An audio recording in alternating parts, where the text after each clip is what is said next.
मैं दिनेश कुमार आज के इस विशेष वीडियो में आप सभी का हार्दिक स्वागत करता हूं। आज की जो हमारी ये वीडियो है वो विशेषकर हमारे अन्नदाताओं के लिए है, जो भारत सरकार और राज्य सरकारों के द्वारा जो चलाई गई स्कीम है उसके बारे में है। और ये बहुत ही महत्वपूर्ण है और आप सभी से मेरा अनुरोध भी है कि इस वीडियो को बिना किसी स्किप किए देखें, यानी कि बीच में इसको छोड़ना नहीं है, लगातार सुने। कुछ ही देर की ही बनाएंगे और विस्तृत जानकारी देने की कोशिश करूंगा उसी टाइम के दौरान। तो सबसे पहले जो है कि हमारा ये भारत सरकार की जो स्कीम चलाई हुई है एग्रीस्टैक के ऊपर, यानी कि किसानों का पंजीकरण, तो उसके बारे में ये हमारी विशेष वीडियो बनाई गई है। और राज्य सरकार के द्वारा भी चलाई गई है, लेकिन भारत सरकार की इसमें मुख्य भूमिका रही है। इसका मुख्य उद्देश्य है किसानों का एक एकीकृत डाटाबेस तैयार करके, यानी कि किसानों की संपूर्ण जानकारी तैयार करनी भी, ताकि उनको कृषि योजनाएं जो भी भारत सरकार हमारे अन्नदाताओं को या किसानों को लाभ पहुंचाने वाली योजनाओं का प्रसारण करते हैं, उनका सीधा और पारदर्शी तरीके से शुद्ध लाभ उनको मिल सके। इसके बारे में विस्तृत जानकारी जो है ऐसे है भाई कि पहले किसानों को कोई भी स्कीम हो रही थी, उनका अलग अलग आवेदन करना होगा था। जैसे कि मेरी फसल मेरे ब्यौरा का अलग से पंजीकरण करवाना होगा था, पराली प्रबंधन के लिए अलग से, खाद बीज लेना हो उसके लिए अलग से, ट्रैक्टर की सब्सिडी लेनी हो या किसी भी कृषि यंत्र की सब्सिडी लेनी हो, पशु के ऊपर लोन लेना हो या लिमिट कहते हैं जिसे नापा किसान क्रेडिट कार्ड लेना हो, उनके लिए अलग अलग से फार्म भरने पड़ते थे। जैसे किसान क्रेडिट कार्ड लेना या तो उसके लिए हम क्या करते थे कि पहले अपनी गिरदावरी, फर्द, इंतकाल ये आदि निकलवानी पड़ेगा थी, फिर वकील द्वारा कॉपी तैयार करवानी, फिर बैंक में देनी। तो उन सभी समस्याओं को समझाने के लिए, सुलझाने के लिए इस किसान पहचान संख्या को जो भारत सरकार और राज्य सरकारों के द्वारा लागू किया गया है। शुरुआत में इसमें ज़रूर थोड़ी कठिनाई हो जाएंगी, लेकिन इसके लाभ भी तो है ना। इसके क्या क्या लाभ हैं उनके बारे में बताता हूँ। एक तो बिचौलियों का खात्मा हो जाएगा इस फार्मर आईडी से। लाभ सीधे किसान के बैंक खाते में डीबीटी, डायरेक्ट बेनिफिशियरी ट्रांसफ़र जाएगा, यानी कि जो भी उसने लाभ होगा वो डीबीटी के तहत उसके खाते में जाओ किसान के में। नंबर एक। नंबर दो, अभी योजना के एकीकरण, जैसे पीएम किसान फसल बीमा और भी खाद सब्सिडी जैसी योजनाओं को एक ही पोर्टल पर जोड़ दिया। अब जो ये फार्मर आईडी हमारी बनेगी, इसके तहत इन सभी योजनाओं को एक ही जगह पर जोड़ दिया। फिर तीसरा क्या फायदा है इसका, स्टिक डेटा, यानी सरकार के पास यह जानकारी रहेगी कि किस किसान के पास कितनी ज़मीन है और वह कौन सी फसल उस ज़मीन के अंदर लगा रहा है। इससे भी फार्मर आईडी से ही हो जाएगा। भ्रष्टाचार को कम करना और पात्र किसानों की पहचान हो जाएगी इसमें कि सही किसान कौन कौन है। फिर इसमें क्या है कि इसके लिए अब ये मनमा होगा कि अभी चलो स्कीमों के बारे में पता लग गया, तो इसके लिए हमें क्या क्या डॉक्यूमेंट तैयार करने पड़ेंगे, कागजी कार्रवाई में उलझा दिया हमारे को, कैसे क्या करना है हमने। तो उस पंजीकरण के लिए हमारे पास जो इसके आमतौर पर कागज़ मांगे जाते हैं, नंबर एक पे तो होगा आधार कार्ड, सबसे ज़रूरी आधार कार्ड, क्योंकि ये अपना पहचान और बायोमेट्रिक सत्यापन करा है, यानी कि अपने फिंगर वगैरह भी उसी से सत्यापित हो जाएंगे भी सही आदमी की जो है केवाईसी हो रही है इसके अंदर। फिर उसके बाद भूमि विवरण भाई, खसरा खतौनियों या जमाबंदी की नकल हो गई, और या फिर जमाबंदी वाले में जाओगे ना, अपना कोलेस्ट्रल मैप का एक ऑप्शन आता है, उस ऑप्शन के द्वारा भी हम जो है इसकी जानकारी ले सकते हैं। फिर उसके बाद क्या है, बैंक पासबुक भाई, सब्सिडी की राशि सीधे किसान के खाते में भेजने के लिए ये हमारी स्कीम लागू की गई है।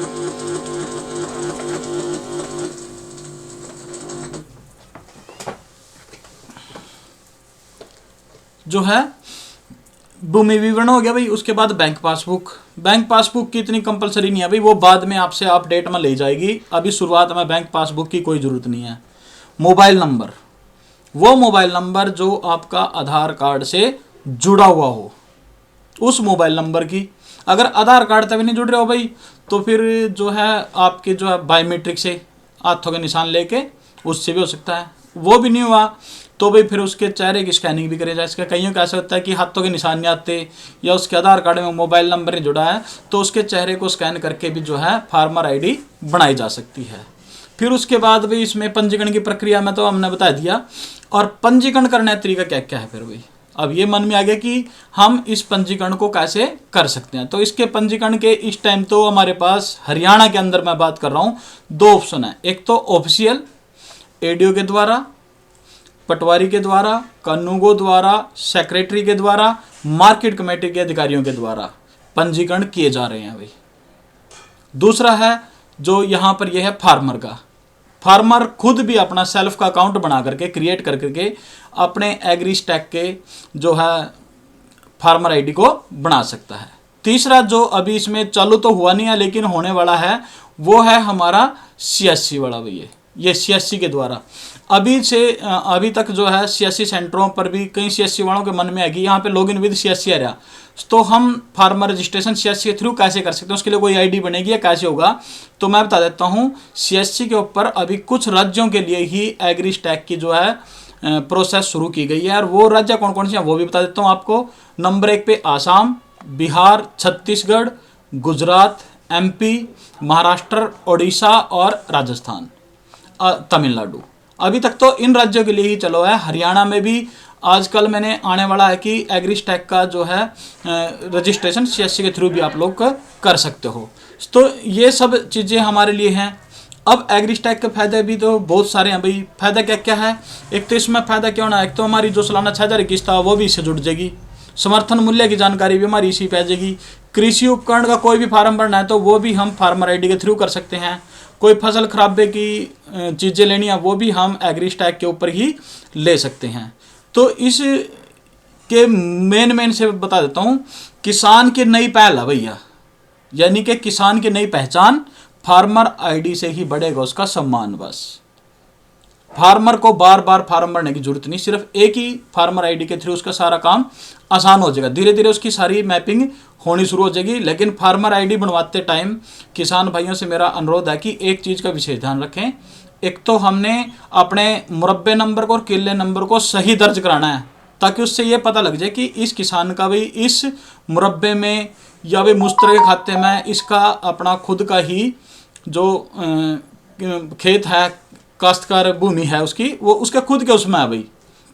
फिर एक और बात भाई, मोबाइल नंबर ध्यान से डलवाओ।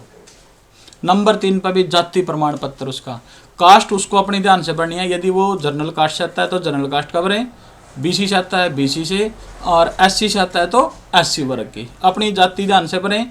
अपना मोबाइल नंबर ध्यान से भरें।